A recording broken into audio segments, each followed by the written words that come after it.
Hello friends, welcome to instock printed softwares. मैं हूं Vipin. C language के वीडियो सीरीज में आज हम पढ़ेंगे part 51 one dimensional array example. इसके पहले पार्ट में यानी कि पार्ट 50 में हमने वन डायमेंशनल एरे की कंसेप्ट को कवर किया था और वहां पर हमने देखा था कि वन डायमेंशनल एरे कैसे डिक्लेयर करते, उसे इनिशियलाइज कैसे करते, उसका मेमोरी मैनेजमेंट क्या है और वन डायमेंशनल एरे का एक्चुअल यूज भी क्या है। तो अगर अभी तक आपने पार्ट 50 को नहीं देखा है तो पहले आप पार्ट 50 को देखिए और उसके बाद इस पार्ट को, क्योंकि इस पार्ट में हम वन डायमेंशनल एरे के ऊपर डायरेक्टली एग्जांपल्स करेंगे। इसके कंसेप्ट को हमने ऑलरेडी पार्ट 50 में ही कवर किया था, तो उसकी पार्ट 50 की लिंक आपको नीचे डिस्क्रिप्शन में मिल जाएगी। आप चाहे तो उसे वहां से ओपन कर सकते हैं। तो चलिए हम इसके ऊपर एक एग्जाम्पल करते हैं। एग्जाम्पल करने से पहले मैं आपको लॉजिक बताता हूं और लॉजिक होने के बाद हम उस प्रोग्राम को टर्बो सी में टाइप करेंगे।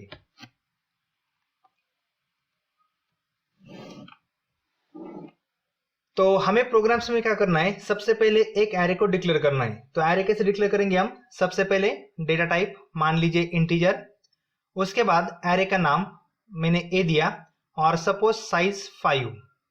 इसका मतलब इस एरे में हम टोटल 5 वैल्यूज स्टोर करेंगे। अब 5 वैल्यूज आप कुछ भी स्टोर कर सकते हैं।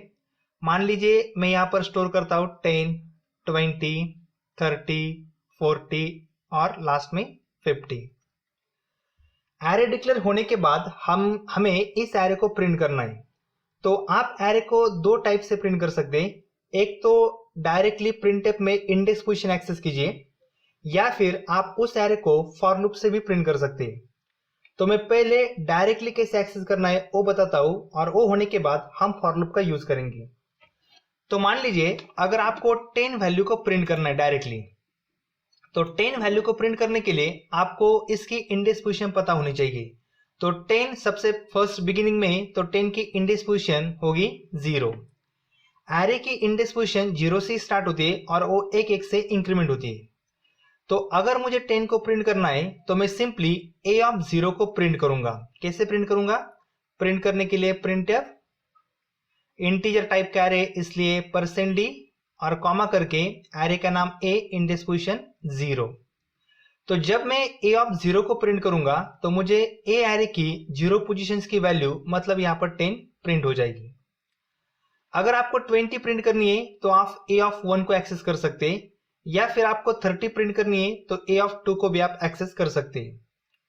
अगर मुझे 50 प्रिंट करना है डायरेक्टली तो मैं 50 को कैसे प्रिंट करूंगा, प्रिंट करने के लिए फिर से यूज करूंगा प्रिंटफ इंटीजर है, इसलिए %d कॉमा ए ऑफ।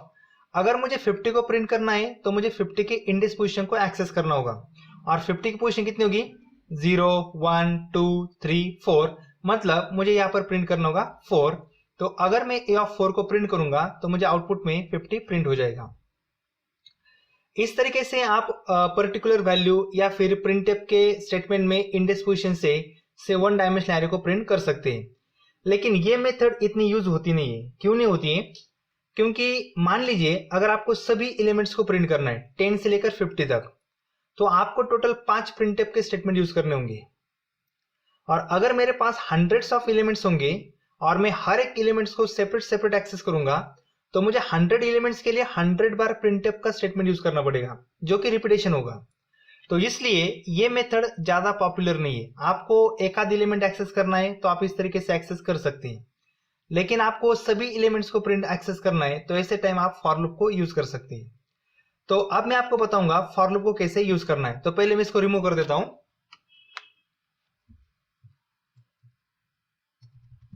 ठीक है, ये बाकी का रिमूव नहीं होता है तो इसे छोड़ दीजिए।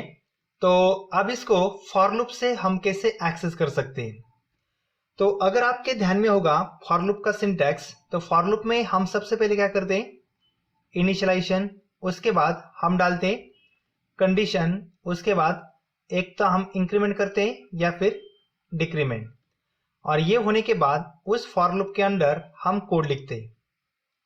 तो यही सिंटैक्स फॉलो करके हम वन डायमेंशनल एरे को डायरेक्टली प्रिंट कर सकते हैं, डायरेक्टली एक्सेस कर सकते हैं, और यहाँ पर रिपीटेशन भी नहीं होगा। आपके पास कितनी भी वैल्यू है, आपके पास कितनी भी वैल्यू अगर होगी तब भी आप एक ही प्रिंटफ के स्टेटमेंट के थ्रू सभी वैल्यू को प्रिंट कर सकते हैं। अब यहाँ पर फॉर लूप का यूज कैसे करना देखिए, तो मैं फिर से यहाँ पर लिखता हूं फॉर। सबसे पहले हमें करना है इनिशियलाइजेशन। इनिशियलाइजेशन मतलब स्टार्टिंग पॉइंट, हमें वैल्यू कहां से एक्सेस करनी है, तो हमें वैल्यू एक्सेस करनी है जीरो इंडेक्स पोजीशन से। इसलिए मैं फॉर लूप में इनिशियलाइजेशन करूंगा जीरो से, और इसके लिए मैं यहां पर एक वेरिएबल यूज करूंगा आई, और कहां से स्टार्टिंग करनी मुझे जीरो से। अब उसके बाद कंडीशन, तो कंडीशन मतलब एंड पॉइंट, हमें एंड कहां पर करना है, तो हमें एंड करना है 50 पर। अगर मुझे 50 तक एंड करना है तो मुझे यहां यही की इंडेक्स पोजीशन एक्सेस करनी होगी। तो इसकी इंडेक्स पोजीशन कितनी है, 0 1 2 3 और 4। तो मैं कंडीशन डालूंगा आई, और कहां तक जाना है मुझे 4 तक। लेकिन इन दोनों के बीच में ग्रेटर देन का साइन यूज करना है या फिर लेस देन का, ये डिपेंड्स होगा इनिशियल वैल्यू के ऊपर। और हमारे पास इनिशियल वैल्यू 0 है, जो 0 वैल्यू 4 से कम है, इसलिए मैं यहां पर यूज करूंगा लेस देन, और मुझे 4 भी चाहिए, इसलिए मैं यहां पर यूज करूंगा इक्वल टू। तो आप यहां पर 4 का भी यूज कर सकते हैं, या फिर एक सिंपल टेक्निक है, आप कंडीशंस की जगह पे डायरेक्टली एरे की साइज भी यूज कर सकते हैं। कैसे यूज कर सकते हैं, वेरिएबल कौन सा है आई, एरे की साइज कितनी है 5, और बीच में ग्रेटर देन या फिर लेस देन, ये तो डिपेंड्स होगा इनिशियल पोजीशंस के ऊपर। इनिशियल पोजीशन 0 है, जो 5 से कम है, इसलिए यहां पर क्या डालूंगा मैं लेस। सिर्फ डिफरेंस क्या है, अगर आप साइज डालते हो तो यहां पर इक्वल टू देने की जरूरत नहीं है, लेकिन आप इंडेक्स पोजीशन का एंड डालते हो तो यहां पर आपको इक्वल टू का साइन देना कंपलसरी है। ठीक है, तो मैं आई लेस देन 5 डालूंगा, ये सिंपल है। ठीक है, और कंडीशन होने के बाद अब इंक्रीमेंट करना है या फिर डिक्रीमेंट, तो हम यहाँ पर जो इंडेक्स पोजीशन यूज कर रहे हैं वो इंडेक्स पोजीशन बढ़ रही है, मतलब 0 के बाद 1, 1 के बाद 2, 2 के बाद 3, इंडेक्स पोजीशन एक एक से बढ़ रही है, इसलिए मैं यहां पर करूंगा प्लस प्लस, और वेरिएबल कौन सा हमारा आई। सिंपल लॉजिक था, स्टार्टिंग 0 से थी इसलिए इनिशियलाइजेशन 0 किया, हमारे एरे की साइज 5 थी इसलिए कंडीशन 5 दी, और इंडेक्स पोजीशन एक एक से इंक्रीमेंट हो रही है, इसलिए यहां पर प्लस प्लस किया। अब इसके अंदर हमें कोड डालना है, तो कोड क्या डालेंगे हम, सिर्फ प्रिंटफ इंटीजर है, एरे इसलिए %d, कॉमा एरे का नाम क्या हमारे पास a, और इसके ब्रैकेट में हमें इंडेक्स पोजीशन का यूज नहीं करना। इंडेक्स पोजीशन यूज नहीं करना, क्यों नहीं करना, क्योंकि हमारे जो इंडेक्स पोजीशन है 0 से लेकर 5 तक, वो इंडेक्स पोजीशन हमने आई वेरिएबल्स में स्टोर की है। वो इंडेक्स पोजीशन हमने आई वेरिएबल्स में स्टोर किए, इसलिए इस ब्रैकेट में हम यूज करेंगे आई। कंप्लीट। इतना फॉर लूप अगर आप यूज करते हो ना, तो एरे आपको डायरेक्टली प्रिंट हो जाएगा। अब मैं आपको इसका एग्जीक्यूशन का सीक्वेंस बताता हूं कि वो वैल्यू हमें कैसे प्रिंट होगी। मैं एक दो बताता हूं, बाकी क्या आपके समझ में आ जाएगा।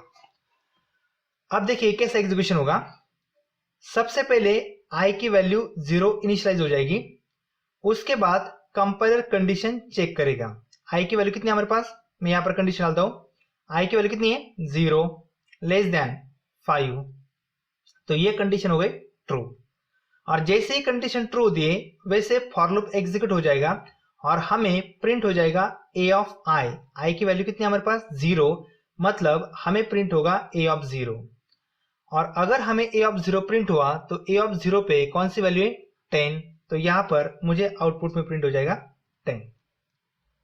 उसके बाद कंपाइलर इंक्रीमेंट हो जाएगा i प्लस प्लस, आई की वैल्यू पहले 0 थी, अब वो इंक्रीमेंट हो गई, कितनी हो जाएगी 1 लेस देन 5। 5 तो कांस्टेंट है, वो चेंज नहीं होगा, तो ये कंडीशंस भी ट्रू हो जाएगी।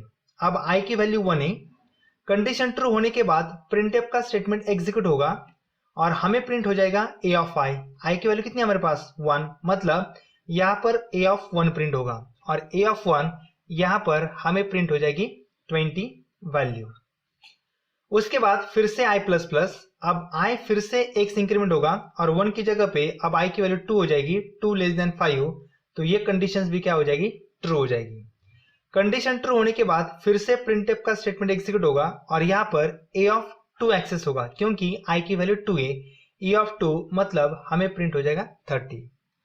वैसे ही अब ये फॉर लूप कंटिन्यूसली रोटेट होता रहेगा, कब तक, जब तक कंडीशन फॉल्स नहीं होती तब तक। यानी कि 2 के बाद अगर i इंक्रीमेंट हुआ तो 3 लेस देन 5 कंडीशन ट्रू हो जाएगी।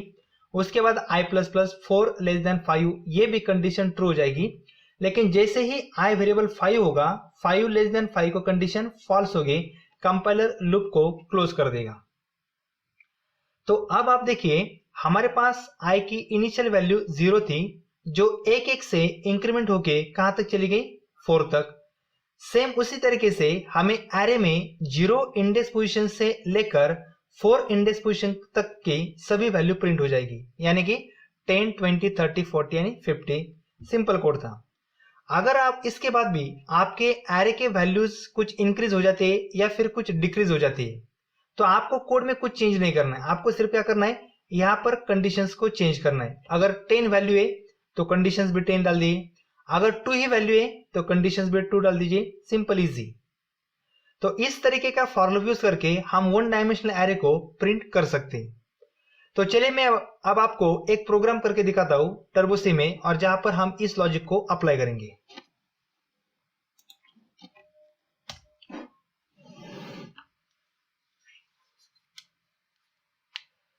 तो सबसे पहले हम यहां पर हेडर फाइल डालेंगे हैश इंक्लूड, सबसे पहले stdio.h, second header file hash include con.io.h, उसके बाद मेन फंक्शन। मेन में सबसे पहले स्क्रीन को क्लियर करने के लिए clr scr और आउटपुट की स्क्रीन को होल्ड करने के लिए गेट ch। अब हमें यहाँ पर सबसे पहले एक एरे को डिक्लेयर करना है। तो एरे डिक्लेयर करने के लिए integer a of size 5 equal to 5 values 10, 20, 30, 40 and 50। और फॉर लूप के लिए हमें एक और वेरिएबल लगेगा इंटीजर i वेरिएबल। ठीक है, कंप्लीट। अब हम फॉर लूप का सिंटेक्स यूज करते हैं। तो फॉर लूप में सबसे पहले initialisation for i equal to 0, उसके बाद कंडीशन i लेस देन 5, उसके बाद इंक्रीमेंट के लिए i प्लस प्लस, और इसके अंदर printf इंटीजर टाइप का एरे इसलिए %d हम एक मैसेज डाल दें एरे वैल्यूज, और न्यू लाइन के लिए /n यहाँ पर डाल देता हूं मैं। ठीक है, array values colon %d integer type का एरे इसलिए %d कॉमा एरे का नाम a, और फॉर लूप में हमने इंडेक्स पोजीशन के लिए कौन सा वेरिएबल यूज किया i वेरिएबल, सेमीकोलन, कंप्लीट। मैं रन करता हूं कंट्रोल F9 तो हमें एरे की सभी वैल्यूज प्रिंट हो जाएगी 10, 20, 30, 40 एंड 50। अगर आप वैल्यूज को इंक्रीज भी करते तो भी आपको कुछ चेंज नहीं करना, सिर्फ यहाँ पर कंडीशंस को चेंज करना है। मान लीजिए मैं यहाँ पर 2 वैल्यू ऐड कर देता हूँ 60, 70। अब एरे की साइज कितनी हुई 7, और यहाँ पर भी हम कंडीशंस की जगह पे क्या डालेंगे सिर्फ 7। कंट्रोल F9 तो ये कोड भी आपका एग्जीक्यूट हो जाएगा। तो इस तरीके से आप 1 डायमेंशनल एरे को एक्सेस कर सकते हैं यूजिंग फॉर लूप से। तो इस पार्ट में इतना ही था। अगर आपको ये पार्ट पसंद आया हो तो इस पार्ट को लाइक और मेरे चैनल को सब्सक्राइब कीजिए। साथ ही इस वीडियो को जितना हो सके उतना शेयर कीजिए ताकि आपके दोस्तों को भी इसका फायदा मिल सके। Thank you.